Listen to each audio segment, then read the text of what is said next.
আসসালামু আলাইকুম বন্ধুরা, কেমন আছেন সবাই? আশা করি সবাই ভালো আছেন এবং সুস্থ আছেন।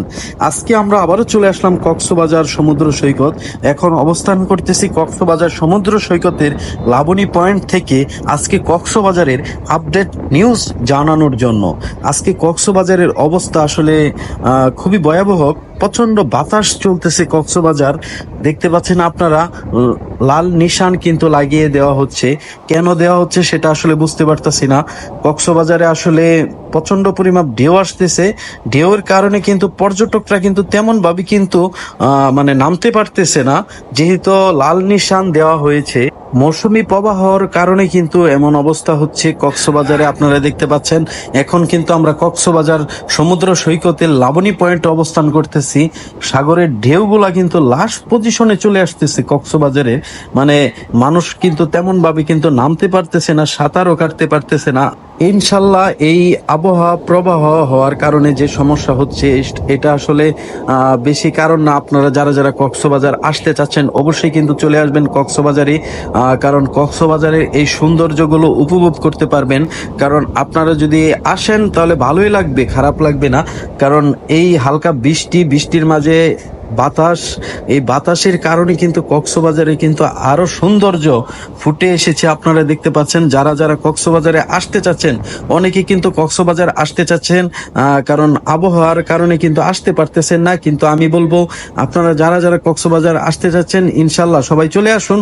কারণ এই হালকা বৃষ্টি এটা কিন্তু বেশি একটা সমস্যা না। আপনারা কক্সবাজার আসলে কিন্তু আসতে পারেন। আজকে এই যে দেখতে পাচ্ছেন আপনারা, এখন কিন্তু আমরা অবস্থান করতেছি কক্সবাজার সমুদ্র সৈকতের লাবণী পয়েন্টে।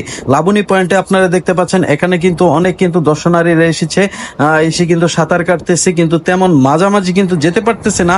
কারণ প্রচন্ড পরিমাণ বাতাস এবং ঝড়ো হাওয়া বইতেছে কক্সবাজারে। অনেক বড় বড় কিন্তু ঢেউ আসতেছে কক্সবাজারে। এই ঢেউ হওয়ার কারণে কিন্তু কক্সবাজার লাবণী পয়েন্ট এবং সুগন্ধা, কলাতলি যারা যারা পর্যটকরা যারা যারা এসেছে তারা কিন্তু বেশি কিন্তু মাঝামাঝি যেতে পারতেছে না কক্সবাজারে। আসলে এখানে লাল নিশান দেওয়া হয়েছে যেহেতু, কারণ একটা বিপদ সংকেত এরিয়া।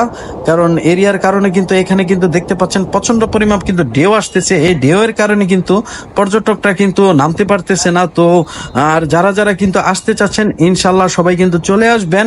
কারণ এই বাতাসের কারণে কিন্তু কক্সবাজার মানে সূর্যের তাপটা কিন্তু অনেক কম, কিন্তু তার কারণে কিন্তু ভালোই লাগতেছে। কারণ পর্যটকরা আসে কিন্তু সেই রকম ভাবে কিন্তু বিনোদন নিচ্ছে। আপনারা দেখতে পাচ্ছেন এখানে কিন্তু লাল নিশান টাঙিয়ে দেওয়া হচ্ছে। মানে পর্যটকরা কিন্তু সাগরে কিন্তু বেশি কিন্তু মাঝামাঝি যেতে পারবে না, কারণ এর জন্য কিন্তু সতর্ক দেওয়া হয়েছে। আপনারা যারা যারা কক্সবাজার আসবেন সবাই কিন্তু আসতে পারেন, কারণ বিনোদন নেওয়ার জন্য। কারণ বিনোদনের জন্য কিন্তু কক্সবাজার কিন্তু খুব সুন্দর একটি জায়গা, সবাই চলে আসবেন।